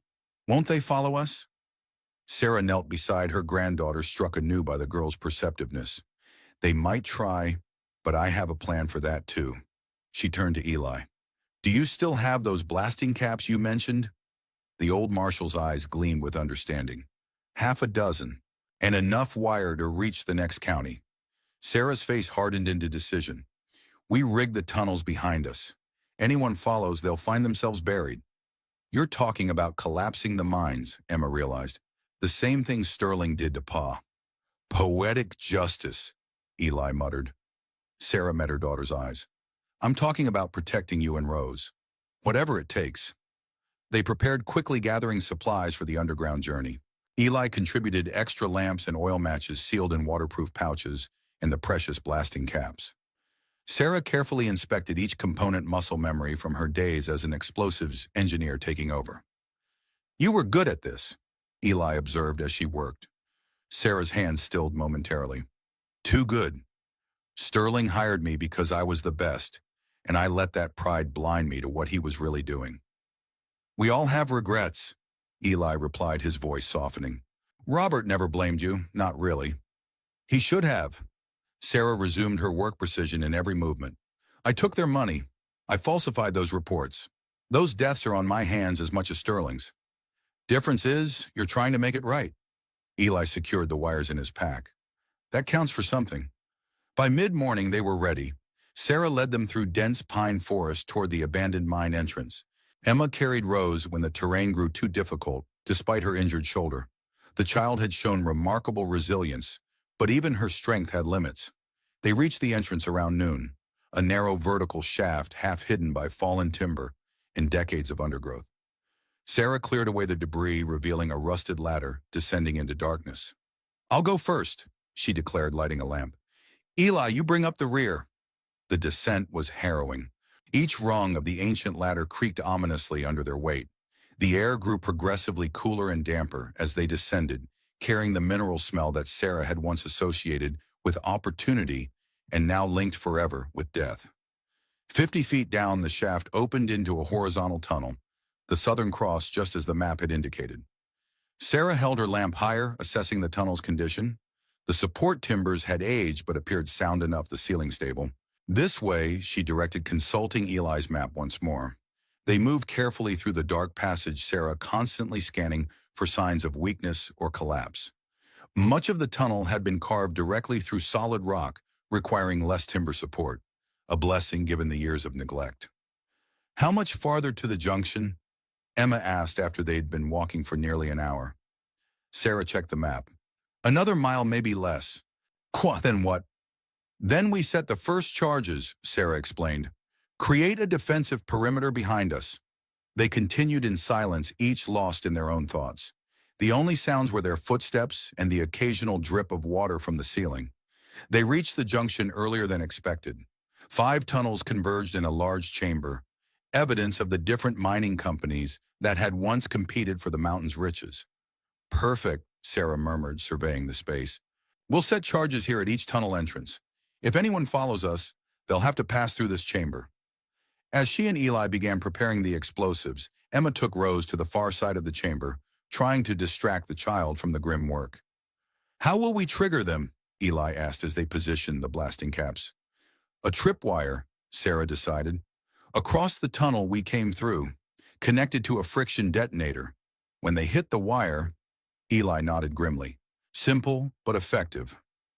They worked methodically, Sarah's hands remembering skills she'd tried to forget for a decade. Each charge was placed precisely at a structural weak point, enough to collapse the tunnel entrances without bringing down the entire mountain. That should do it, she finally announced, carefully laying the tripwire across the tunnel floor. If Hayes or Blackwell's men try to follow, they'll find a dead end. Literally. Home with the trap set, they continued eastward, following the Blackwater Tunnel toward Millerton. The passage narrowed in places, forcing them to proceed single file. Water seeped through cracks in the walls, forming slippery puddles on the rough floor. How well do you know, Hayes? Sarah asked Eli, as they navigated a particularly treacherous section. Well enough, the old marshal replied grimly. Worked together for 3 years. Never suspected he could be turned. What changed him? Eli sighed heavily. Money, most likely. Sterling doesn't lack for that. Or maybe threats. Hayes had a family back east. Had on consumption, took his wife 5 years ago. Son followed the next winter. Eli's voice held old sorrow. Man with nothing to lose is dangerous. Man with nothing to lose who's been offered wealth and power is worse. Sarah absorbed this, thinking of her own choices after Robert's death. The decade of running, of protecting Emma and Rose at all costs. What lines might she have crossed had circumstances been different? They walked in silence after that, the tunnel stretching endlessly before them. Hours passed, marked only by the need to refill the lamps with precious oil. We should rest, Sarah finally decided, noting Rose's dragging steps and Emma's pallor. Just briefly, they found a relatively dry alcove carved into the tunnel wall, likely once used for storing tools. Emma settled with Rose, the child falling asleep almost immediately against her mother's good shoulder. How much farther? Emma asked softly. Sarah consulted the map, holding the lamp close. We're here, she pointed. The eastern exit is another 3 hours at our current pace. We're making good time. And then Denver, Emma murmured almost to herself. And then it's over. Sarah wished she could offer that certainty. Not quite that simple. Hayes will have men watching the stations, and Sterling still has influence with local law. But the federal prosecutor is our best hope, Sarah finished. But nothing is guaranteed. Emma studied her mother's face in the lamplight. You've changed, she observed, since all this began. Have I? You're more like the woman Pa used to tell me about. Before Sterling Mining. Before... Emma hesitated. Before I took their blood money? Sarah completed the thought bluntly. You can say it. Emma shook her head. That's not what I meant. Just that you seem clearer somehow. Like you found something you lost. Sarah considered this. Perhaps Emma was right. The past days had stripped away the careful facade she'd constructed over a decade. The woman who'd falsified safety reports for Sterling Mining would never have survived what they'd endured. Rest while you can, she advised, changing the subject. I'll take first watch. Watch down here. Sarah's expression remained serious. If anyone triggered our trap, we might feel the vibrations. But I'm more concerned about what might be ahead. Emma's eyes widened in understanding. You think there could be others in these tunnels? These mountains are full of desperate men. Deserters, outlaws, prospectors gone half mad with silver dreams. Sarah checked her revolver. Best to be cautious. Emma settled back, pulling Rose closer. Wake me for second watch. Sarah nodded, though she had no intention of disturbing her daughter's rest. She moved to the tunnel entrance, positioning herself where she could observe in both directions. As the others slept, Sarah found her thoughts returning to Robert. To their early days together, scrambling through these very mountains, following veins of silver, with nothing but hope and determination. Before Emma's birth had changed their priorities. Before Sterling Mining had offered security at the cost of Sarah's integrity. What would Robert think of her now, leading their daughter and granddaughter through abandoned mine shafts, rigging explosives, shooting men who threatened their safety? He would understand, she decided. Robert had always understood her better than she understood herself. A faint sound pulled Sarah from her reverie, a distant rumble that vibrated through the stone beneath her feet. She was on her feet, instantly moving to wake Eli. The old marshal came alert immediately, hand going to his pistol. "The charges," he whispered. Sarah nodded grimly. "Someone triggered the tripwire. Could be Hayes, could be Blackwell's remaining men." "How far behind us?" "Hours at least. But they're in the tunnels now. We need to move." Sarah went to wake Emma and Rose while Eli gathered their supplies. Within minutes, they were moving again deeper into the Blackwater tunnel. Their pace increased despite the hazardous footing driven by the knowledge that they were being hunted underground. "We need to set more defensive positions," Sarah decided as they reached another junction. "Slow them down further." This time she rigged a more sophisticated trap, a delayed charge set with a slow-burning fuse. Anyone following would have just enough time to see the sparking fuse before the explosion. "Dari, that should buy us more time," she observed, wiping dust from her hands as they continued eastward.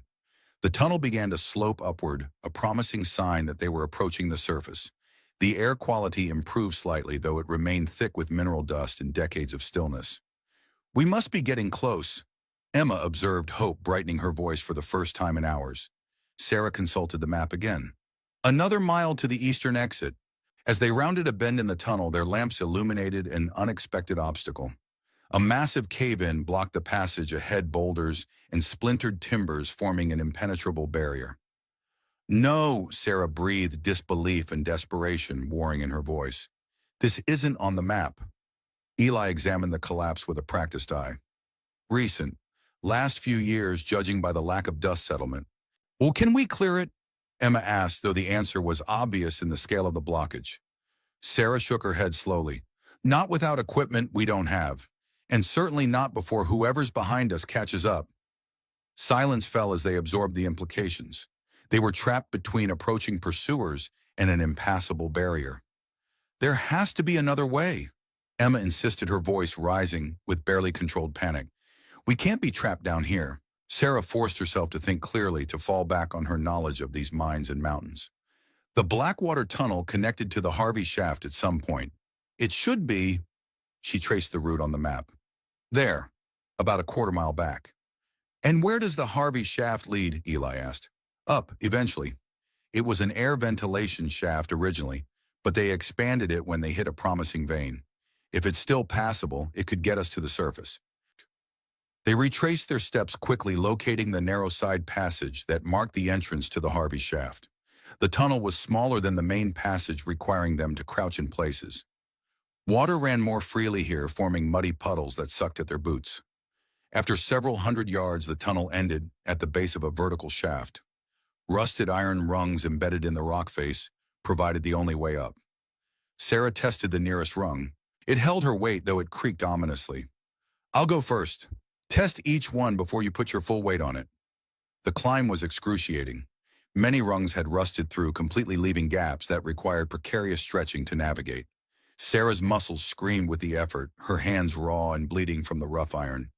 Behind her, Emma struggled to manage the climb with her injured shoulder, while also ensuring Rose's safety. Eli brought up the rear, his breathing increasingly labored as they ascended. "Almost there," Sarah encouraged, glimpsing what appeared to be a wooden platform above. "Just a little farther." She reached the platform, pulling herself onto the weathered planks with a final surge of effort.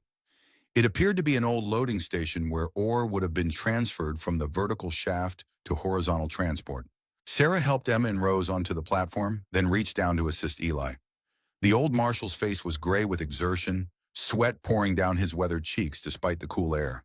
"Getting too old for this," he gasped as he collapsed onto the platform. Sarah allowed them only moments to recover. There should be a horizontal passage from this loading station. It might lead to a surface entrance. She examined their surroundings more carefully. The loading station connected to a tunnel that sloped gently upward, promising. But as she raised her lamp higher, she noticed something that made her blood run cold. Fresh boot prints in the dust. "Someone's been here," she whispered. "Recently." Eli was on his feet instantly, despite his exhaustion. How many? Sarah examined the prints more carefully. "At least 3, maybe 4. "Hayes?" Emma asked, clutching Rose closer. "Or Blackwell's remaining men," Sarah replied grimly. "Or someone else entirely." They had no choice but to continue forward, following the tunnel that led away from the loading station. The boot prints continued ahead of them, a constant reminder that they were not alone in these abandoned workings. The passage widened as they progressed, eventually opening into what had once been a large processing area. Ancient machinery lay rusted and abandoned. Ore crushers, sorting tables, primitive conveyor systems. Sarah raised her hand for silence as they entered the chamber.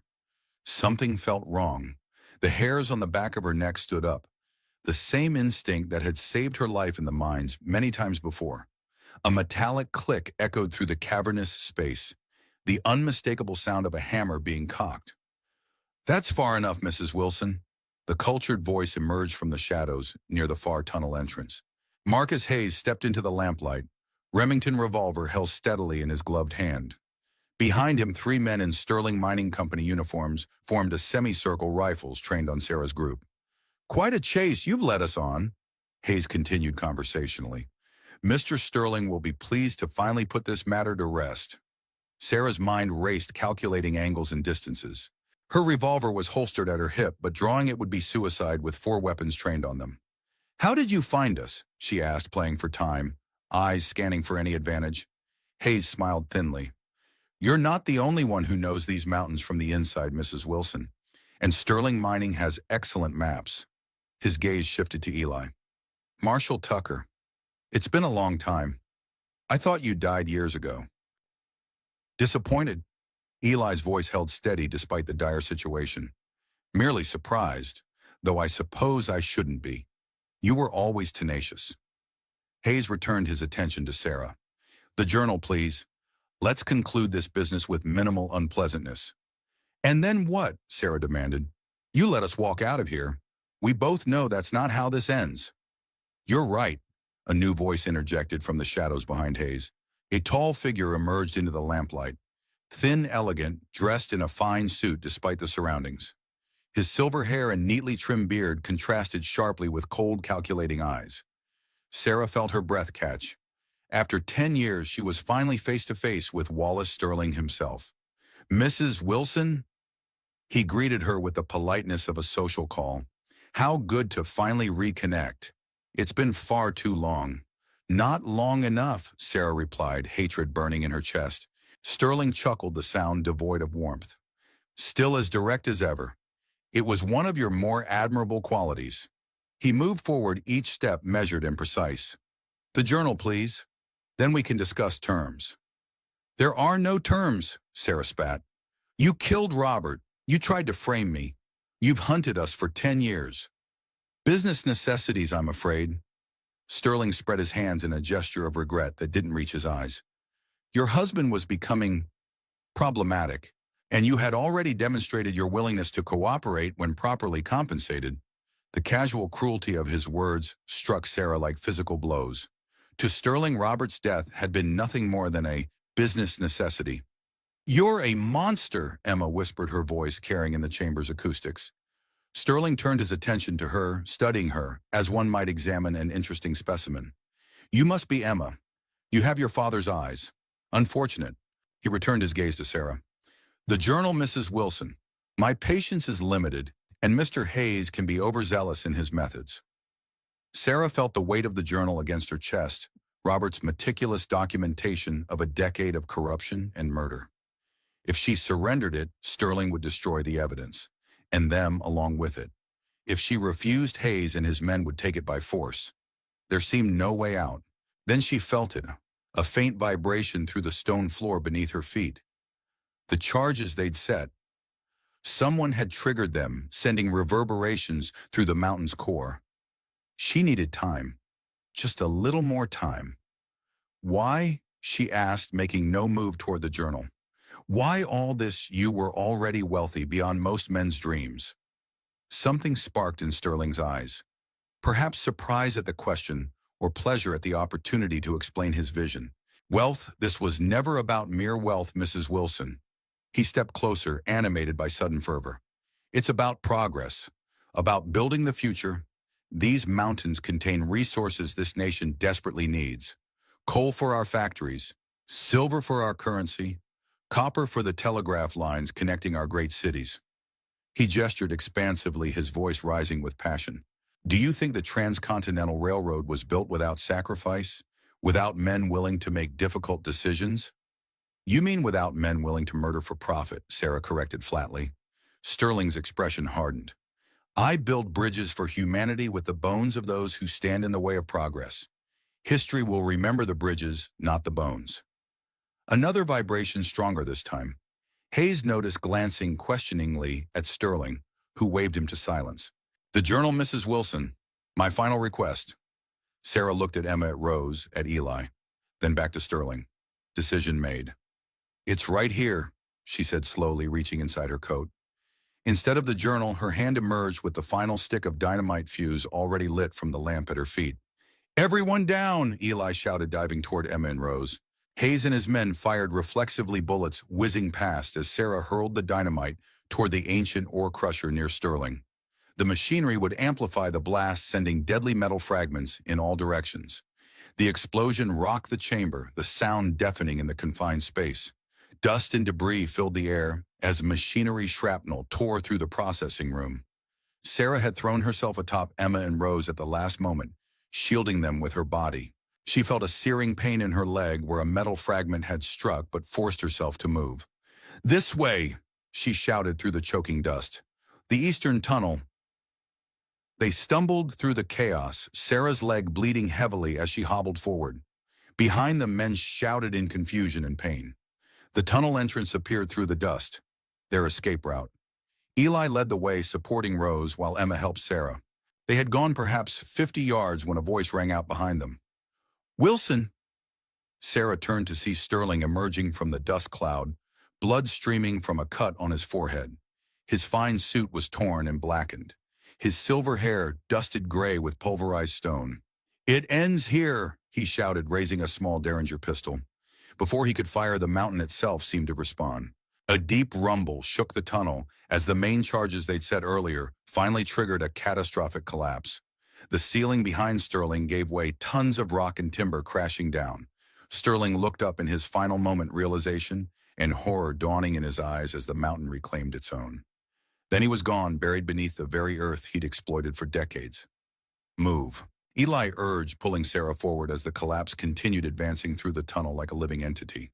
They ran Sarah, forcing her injured leg to cooperate through sheer determination. The collapse followed relentlessly, support timbers snapping like twigs under the mountain's weight. Light appeared ahead, blessed natural light streaming through an opening, the eastern exit, just as the map had promised. Eli went first, helping Rose through the narrow opening. Emma followed, then turned back to assist Sarah. Come on, Ma, she shouted, extending her hand as the tunnel continued to disintegrate behind them. Sarah lunged forward, clasping Emma's hand as the final supports gave way. Together, they tumbled through the exit as the tunnel sealed itself with finality, dust billowing out into the clean mountain air. They lay on the hillside, gasping as the ground trembled beneath them one last time. Then silence fell profound after the chaos of the collapse. Is everyone all right? Sarah managed to ask, struggling to sit up despite her injured leg. Eli was bleeding from a cut above his eye, but nodded grimly. Emma and Rose appeared shaken, but largely unharmed. Sterling? Emma asked, her voice small against the vastness of the mountainside. Buried, Sarah replied, a fitting end that mirrored Robert's fate. Along with Hayes, most likely. They remained on the hillside for several minutes, recovering their strength and coming to terms with their narrow escape. Sarah examined her leg wound. Painful, but not life-threatening. The bleeding had already begun to slow. What now? Emma eventually asked, cradling Rose against her chest. Sarah looked eastward, where the town of Millerton was just visible in the distance. We continue as planned. Get to Millerton, then the train to Denver. And the journal? Eli asked. Sarah withdrew the leather-bound book from inside her shirt, miraculously intact despite everything. Still safe, still our evidence against whatever remains of Sterling's operation. It won't be easy, Eli warned. Sterling had connections throughout the state, friends in high places. Then we go higher, Sarah decided. The federal prosecutor you mentioned. Washington itself, if necessary. They helped each other to their feet, beginning the slow descent toward Millerton. Sarah leaned heavily on a makeshift crutch Eli had fashioned from a fallen branch, each step sending pain shooting through her wounded leg. As they walked, Emma drew alongside her mother. Do you think it's really over? Sarah considered the question carefully. Sterling is dead. His operation will fracture without him. But corruption doesn't die with one man. She patted the journal. This is just the beginning of a longer fight. Emma nodded, understanding in her eyes that had not been there weeks ago. The naive young woman who had started this journey was gone, replaced by someone stronger, more determined. "What about us?" she asked. "After Denver, after the evidence is delivered." Sarah hadn't allowed herself to think that far ahead. For 10 years, survival had been her only goal. The future beyond Sterling's downfall remained uncharted territory. California, she finally decided, like we planned, a new beginning. "And you," Emma studied her mother carefully, "will you finally be able to rest?" Sarah glanced back at the mountain that now entombed Wallace Sterling. 10 years of running, a decade of guilt and fear and rage. Robert's death at last avenged. "Not rest," she replied thoughtfully, "but perhaps move forward. There are other mining operations, other Sterlings, men who value profit over human life." "You're thinking of fighting them too?" Surprise colored Emma's voice. "I'm thinking of using what I know," Sarah corrected. "My expertise with explosives, with mine safety, preventing other families from living through what we endured." Eli, who had been listening, nodded approvingly. "The Federal Mining Commission is being formed next year. They'll need experienced engineers who can't be bought." Sarah hadn't known this, but the idea took root immediately. A chance to use her skills for protection rather than destruction, for life rather than death. The journey to Millerton took the remainder of the day. By sunset, they had reached the small railroad town, its single hotel, a welcome sight to their exhausted bodies. Eli arranged for rooms and a doctor to treat Sarah's leg wound. The physician asked no questions about their battered condition, merely cleaned and bandaged the injury with professional efficiency. The Denver-bound train would depart the following morning. They spent the night recovering their strength, each processing the events of the past days in their own way. Rose, with the resilience of childhood, bounced back most quickly, falling into deep, untroubled sleep once safety was assured. Emma remained more vigilant, checking windows and doors repeatedly, despite Eli's assurances that Sterling's men would not find them here. Sarah sat awake long into the night, Robert's journal open before her. She read his entries again, tracing his journey from suspicion to certainty as he documented Sterling's crimes. His handwriting, so familiar, so missed, brought both comfort and renewed grief. Near the back of the journal, she found entries about herself. Robert's initial anger at discovering her complicity, his struggle to reconcile the woman he loved with the choices she had made, and finally his understanding. "S was trapped by circumstances I failed to recognize," he had written. "My focus on Sterling blinded me to her struggles. We'll make this right. We'll protect her from what's coming." Tears fell, staining the yellowed pages. After 10 years of believing Robert had died hating her, the truth was both healing and devastating. "I'm sorry," she whispered to the empty room, to Robert's ghost, "for everything." Morning brought clarity and purpose. They boarded the eastbound train with the few possessions they still carried. The journal remained secure inside Sarah's coat, its weight both physical and symbolic. As the train pulled away from Millerton, Sarah gazed out the window at the mountains receding in the distance. Somewhere beneath those rugged peaks lay Wallace Sterling, entombed in the mines he had exploited. Robert's killer, finally facing justice of a sort. Emma sat beside her with Rose sleeping peacefully on the seat opposite. Eli had taken up position in the adjoining car, ever vigilant for potential threats. "What are you thinking?" Emma asked, noting her mother's contemplative expression. Sarah continued to watch the mountains grow smaller as the train gathered speed. "About justice, about redemption. Did you find them?" "Justice," Sarah considered the question carefully. "Perhaps. Sterling paid for his crimes. Others will follow when the journal reaches Denver. And a redemption." Sarah turned from the window to study her daughter's face, so like Robert's in certain angles. Then to Rose, innocent and unburdened by the weight of the past. "That's a longer journey," she replied honestly. "One I'm just beginning." Emma nodded, reaching across to take her mother's hand. No words were needed. They had survived. The truth had emerged from darkness, just as they had emerged from the mountain's depths. The train continued eastward, carrying them toward Denver and the federal prosecutor who awaited Robert's evidence. Beyond that lay California, and possibilities that Sarah Wilson had not allowed herself to imagine for a decade. Sterling was gone, but his legacy of corruption remained. There would be other battles, other mines where profit was valued above human life, other families at risk. Sarah touched the journal through her coat, feeling the weight of Robert's final gift. Not just evidence against one man, but a template for identifying and fighting the corruption that permeated the mining industry. This journey was ending, but another was just beginning. For the first time in 10 years, Sarah Wilson looked to the future with something approaching hope. Justice had been served in blood and ash. What remained was truth, and the long path of redemption that lay before her. The train cuts east through Golden Prairie, leaving mountains stained with blood and memory behind. Some journeys measure distance in miles, others in ghosts laid to rest. Sarah Wilson's hands still bear the scars of her past coal dust embedded beneath her nails, small burns from blasting caps, calluses from a decade of running. The journal rests against her heart, its pages heavy with names of the dead and those who put them in the ground. Justice extracted at the highest price. What began in betrayal ends in a different kind of surrender to truth, to what remains when vengeance has taken its fill. The daughter sleeping across from her carries Robert's eyes, her granddaughter his smile. These are the things worth dying for, worth living for. The mountains recede into blue shadow, Sterling's tomb growing smaller with each turn of the iron wheels. Some say you can't bury the past. Perhaps not, but you can choose which seeds to plant above it.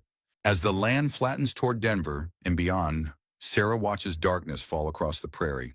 In that space between dusk and darkness, between retribution and redemption, a question lingers like gunsmoke after the final shot. When all debts are paid in full, what remains of the soul that demanded payment?